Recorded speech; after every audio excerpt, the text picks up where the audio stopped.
A bit of a game changer to get electricity on.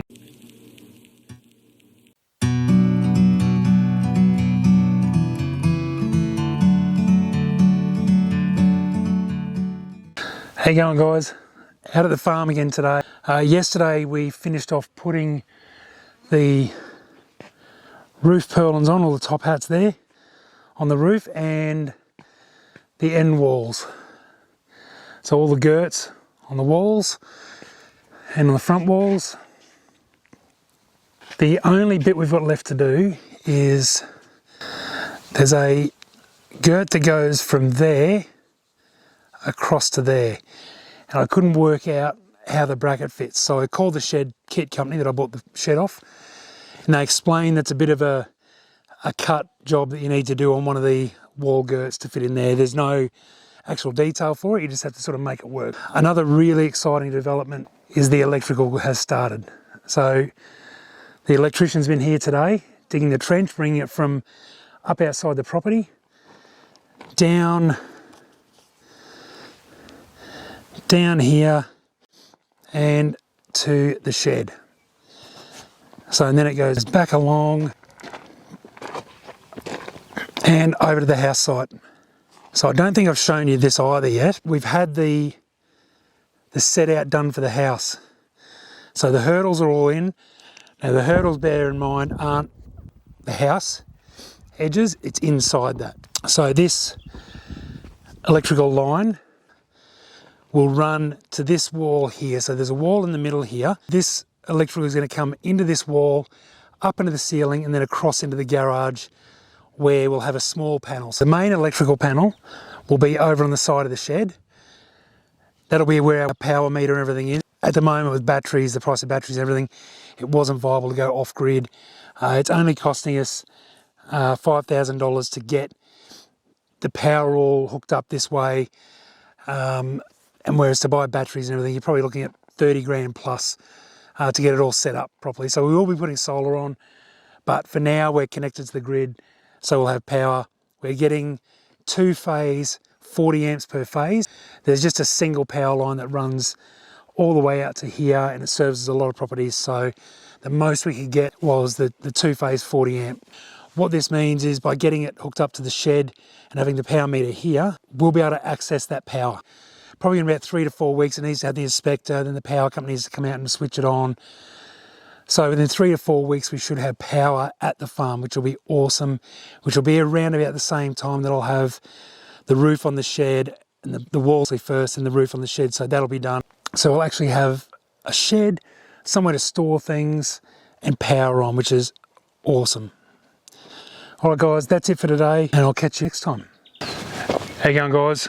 So the electrical has now been installed from the pit over to the shed and the house, and the trench covered up. Over the next few days, the inspector will be out to authorise it, and then the power company needs to come out, which is usually a couple of weeks' time to initiate it. So then we'll have power at the shed.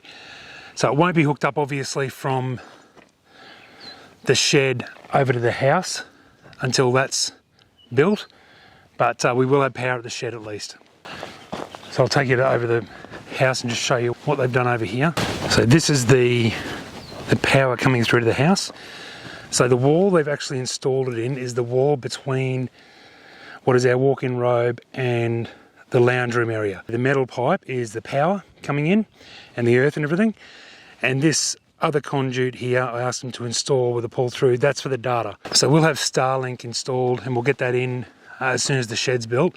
I'll put the dish up on top. We've got it already, ready to go. So we'll get that installed, and then when the house is built, we can just run the data cable through our Ethernet cable and run it over to the house and set our Wi-Fi up from there. So we're all sort of thinking forward planning and trying to get this stuff in place now, so it's less work down the track. Really exciting, be a bit of a game changer to get electricity on out here. We'll get lighting in the shed and security cameras and all that type of thing installed. We've got a couple of small jobs to do here before we can start putting the insulation wrap and the cladding up. So one being the bottom down here where they've cut the concrete to get the electrical through. I'm going to concrete that back up. I'll be installing some vermin proofing that I've had made up, some end wall girts. These are the ones I was having a bit of problem with last time. Okay, so the concrete's done around the bottom of the electrical there. I didn't film too much of that. There was nothing too exciting, just a bit of cement. How you going, guys? So out here at the shed build, and there was one that I was doing yesterday. I didn't film it at the time. I was getting towards the end of the day and I was just wanting to get it done. This top one up here, that we needed to get onto the shed company and say, look, how is this meant to be attached? The instructions they give aren't, you know, very detailed. So the way they explain it is we just need to use the brackets and get a screw in up this side. They're not that important. It just stops the metal from vibrating in the wind and that type of thing. So I wasn't overly happy with that. I wanted it to be nice and solid. So you can see up here, we needed to cut the end of the rafter at an 11-degree pitch, which is more difficult than it sounds. And then I've just taken a couple of the brackets and cut them back so I can get 2 brackets on the end. So it's really solid now. That one there is a little bit rough because I was mucking around the angle, so there's a bit of a gap there, but it doesn't matter. It's not going to affect anything. It's solid. It's really solid, actually. So I've now, the diagonal corner, I've got the same angle cut, and then I've got the other side, so it'll be the opposite angle. Hope that makes sense. So I'll be starting on the next one now, which will be the opposite corner. I'll just take you over here. So that'll be this one up here. So the one that goes through up here. And then we've got the other side and the opposite corner there as well. So it's basically just cutting that at an 11-degree angle, which is not easy because the shape of the top hat or the girt. So it's not easy to get that sort of cut spot on, especially when you're doing it with an angle grinder. But I think we got there. I went and bought a couple of extra brackets. Given that I've used an extra bracket up here, like I mentioned, it was meant to be only the one bracket, but I've used 2. So you can see here I've used a bracket there and a bracket there, and I've just trimmed them back.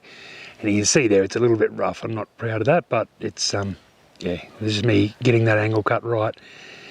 I'll show you from the front. So you can see there.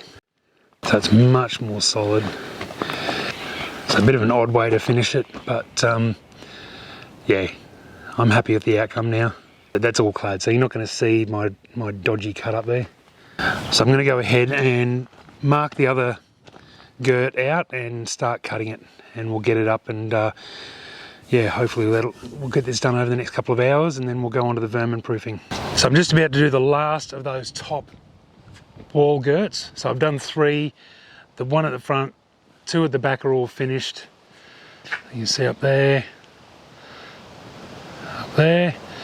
and on the other side there. So they're done. I'm just about to start the last one up here. So it's been a bit of an experiment, but I'll show you the marking out. So this here, and I've just taken a template off of one of the other ones I just did, just to make it easier. So it's basically 11 degrees, which is the same pitch as the rafters, and then cut down the sides and along, and this side, and just leave that little bit out there for the brackets to screw on. So I'll show you again what I've done. So that bracket's just straight on, so that's easy. It's this bit here that we're cutting. So you can see there, the bracket, the cut, and then another bracket there. So it's nice and solid. All the others are just fitted with these brackets on each side. So I'll start cutting this one now and show you what I'm doing.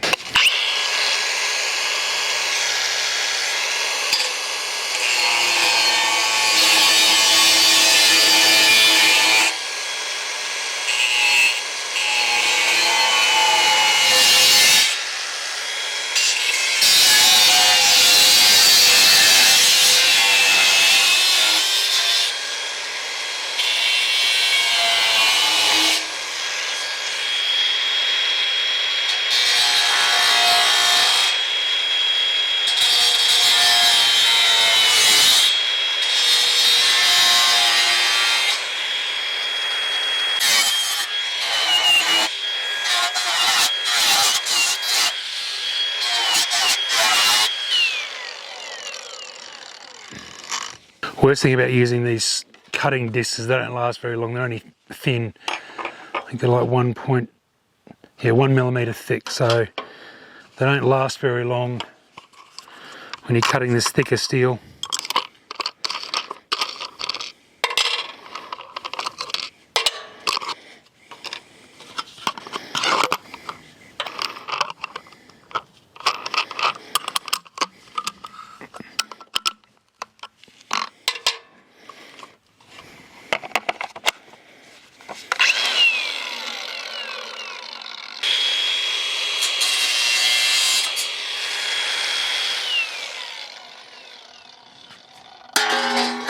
So that's the cut. It's fairly rough, but I will clean all that up. Like I said, this doesn't really matter what this looks like. It's going to be hidden by the cladding anyway. So I'm just putting the heavier disc on. So this one's a grinding disc. These thinner ones are cutting discs. These ones here are grinding discs. It just allows me to grind on the edges. If I do that with those ones, they'll shatter, they'll break. You can see one here before I was using it as a bit of a grinding disc, and you see there it's frayed all the edges of it. So they're not good for grinding or knocking sharp edges off. So I'll put this heavier one on. That's exactly what they're designed for.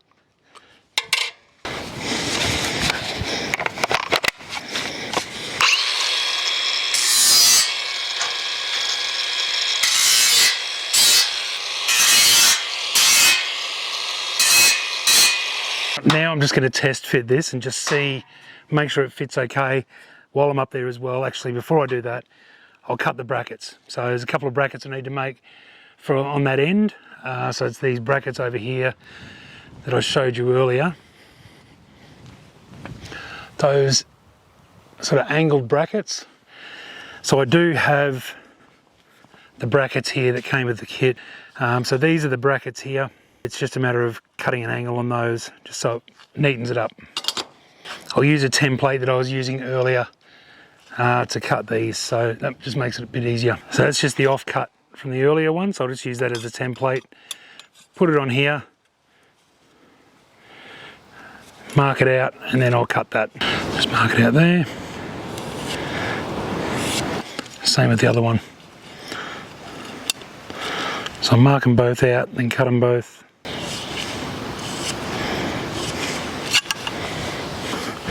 What I find works is just clamping them onto here, using this as the workbench to cut these off. Because I'm cutting, I'll be swapping the disc out again. Could cut with the other disc, but this one's a lot quicker because it's a thinner cut, so you're taking less material out.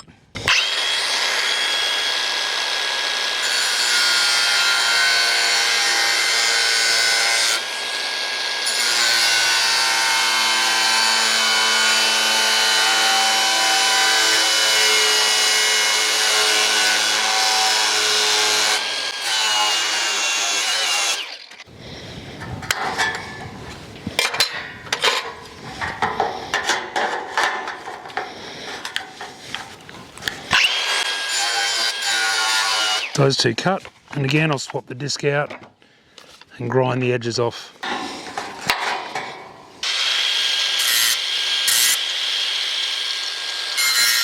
I'll just give these a quick coat of the zinc gal, because it's a raw edge again.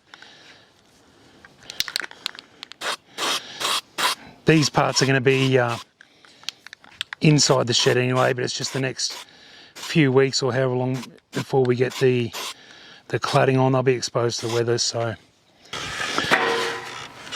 I'll just test fit this one.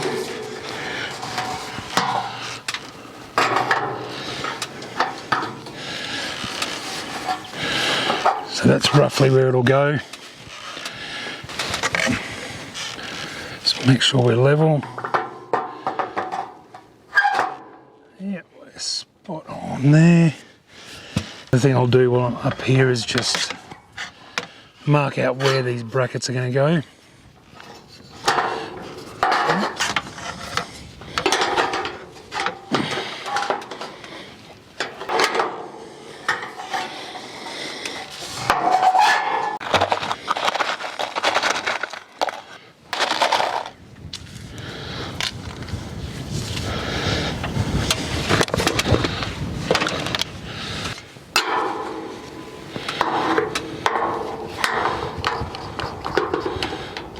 sure they're all flush.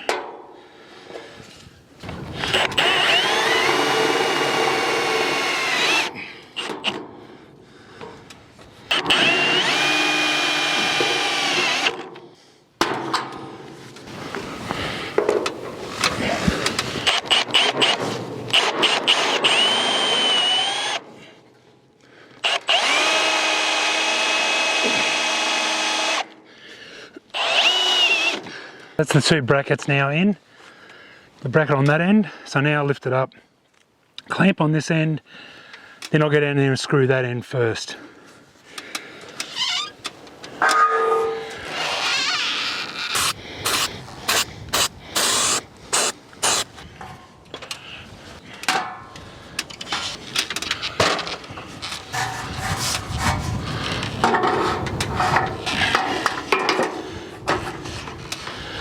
So you can see there it's got the bracket here going onto the top rail and this one grabbing the bottom rail, so nice and secure.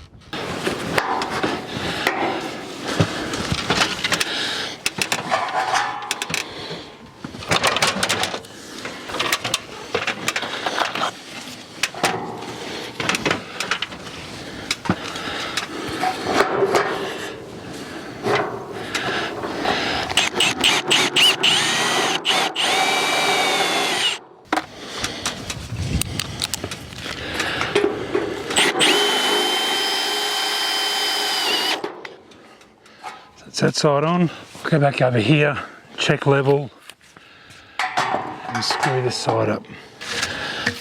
That is beautiful.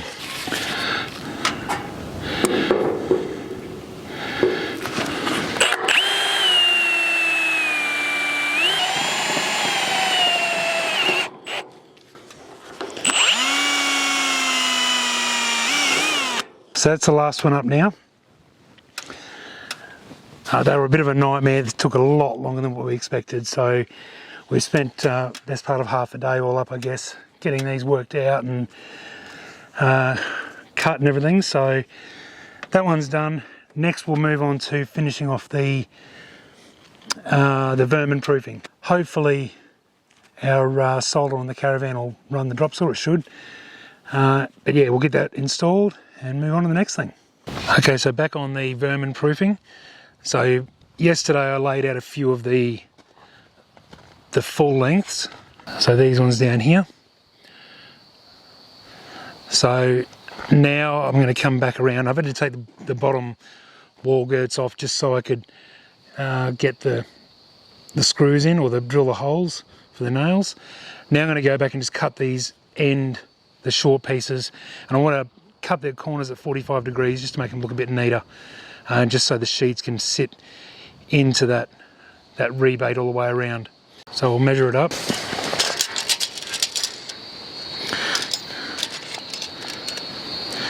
Okay, so 810, so 20 mil pass, so it'll be 830. So I'll set the saw to 45 degrees. So the saw blade I've got on here is a fine tooth one, so I think it's an 80 tooth. So it will cut aluminium.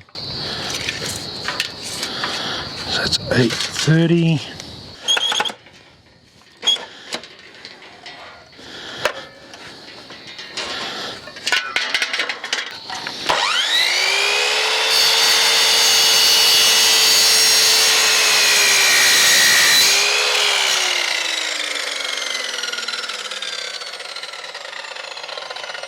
See how this fits now. We're coming pretty close there. So we'll notch this out.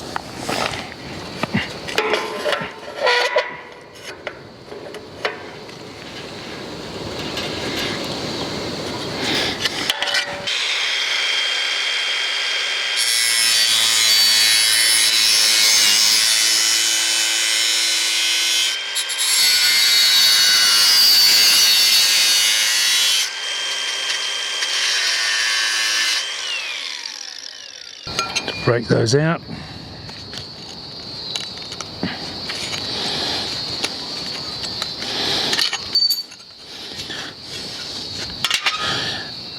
Now I'll just knock the burrs off with this disc here.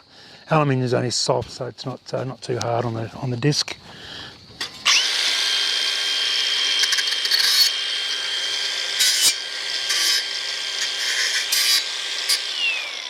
and see how it fits.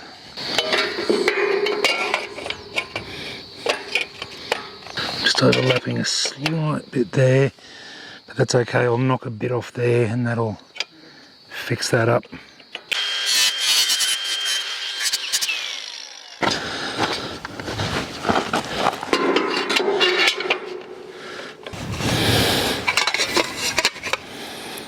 Just mark it so it's square.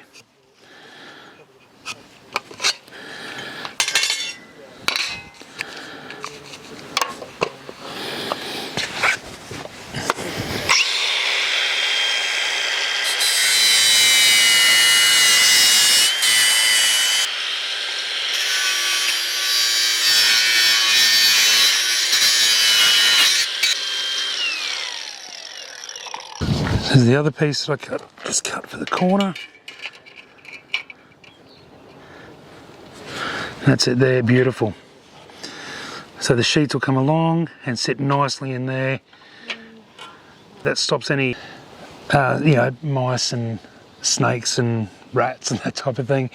I'm not trying to stop insects, and I'm not, plugging up tiny little minute holes, but I am putting silicone underneath this. But where the sheets come down, there's going to be tiny gaps, but not big enough that a mouse or a snake can get in. So I'm going to glue these down, and then the rest is pretty much the same. Just go around, do the corners, and bolt it all down. So what I'm working to is drilling a hole about 100mm in from the end, on each end. I'll put one in behind the pillar here as well, so that's nice and secure. So about 100mm, I think that'll do for this one. Generally I'm going roughly about 500mm apart, so 100mm at each end of this one, and I may even do one in the corner. I'll see how I go. So I'll just mark out the 100mm. Not that important, but I just want it to look neat. And then it's only 400mm in between, so I don't need another one in between there. I'll put one probably in here. I won't put one in the corner, I don't think it's needed. And I do have the seal and stick going underneath as well, so almost like a liquid nails, and it'll seal it as well under there. So I think that'll be fine for the corner.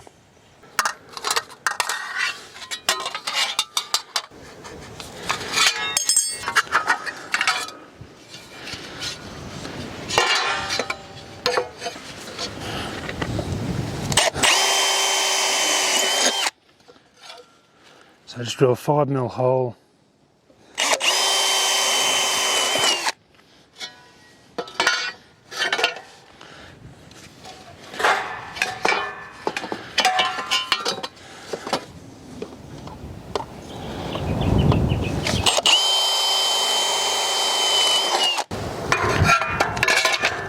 I'll do the other side as well, because I'll drill all the holes at once.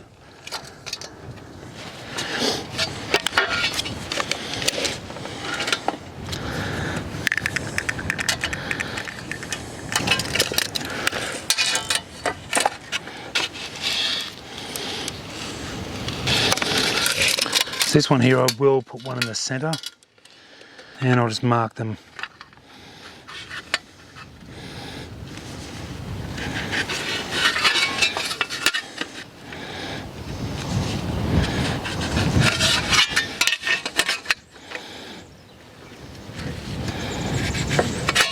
This vermin proofing, you can order it in. It will cost me about $1,000 to do the same size shed. This here is costing me about 340 bucks to do. Just a lot cheaper.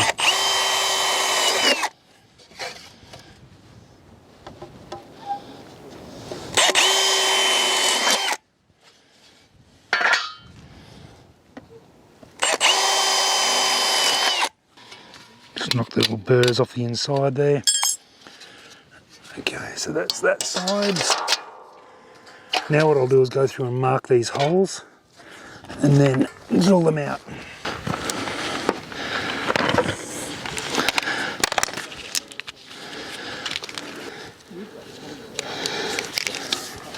Put the dot in there.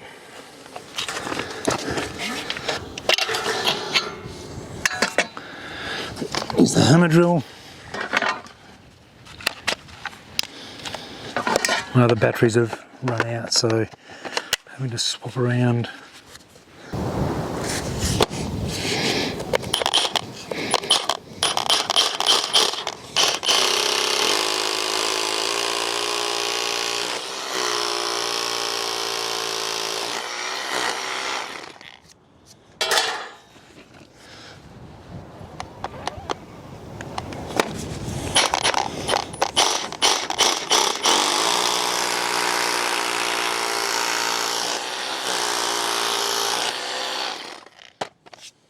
So I'll just give this a quick wipe over.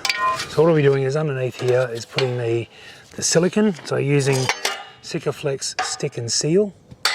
So this will basically act like liquid nails, but also seal underneath the joint. So I'll put quite a bit under there. Then I'll fix them with in the holes that I've just done with these here, which are concrete anchors or nails. So 5mm. So they just go down.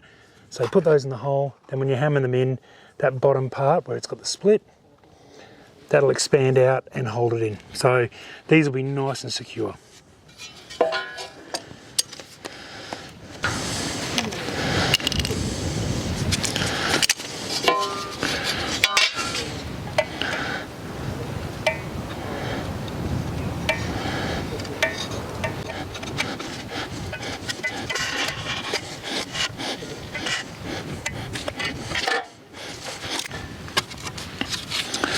Put that in place.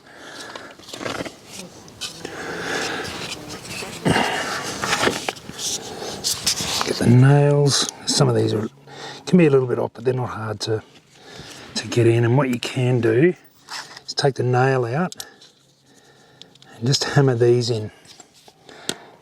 Just don't hammer those in with the nail in, because you will not get them in. Because it'll just expand that out as you expand the base out as you're hammering it in.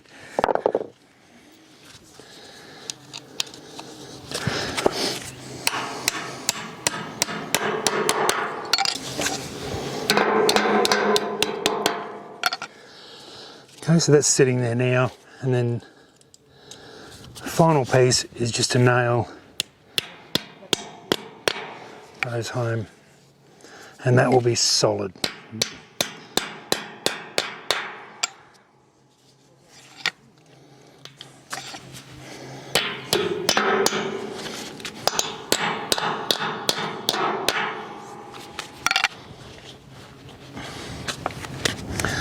That's it, nice and solid, that isn't going anywhere. So the rest of it is just repeat.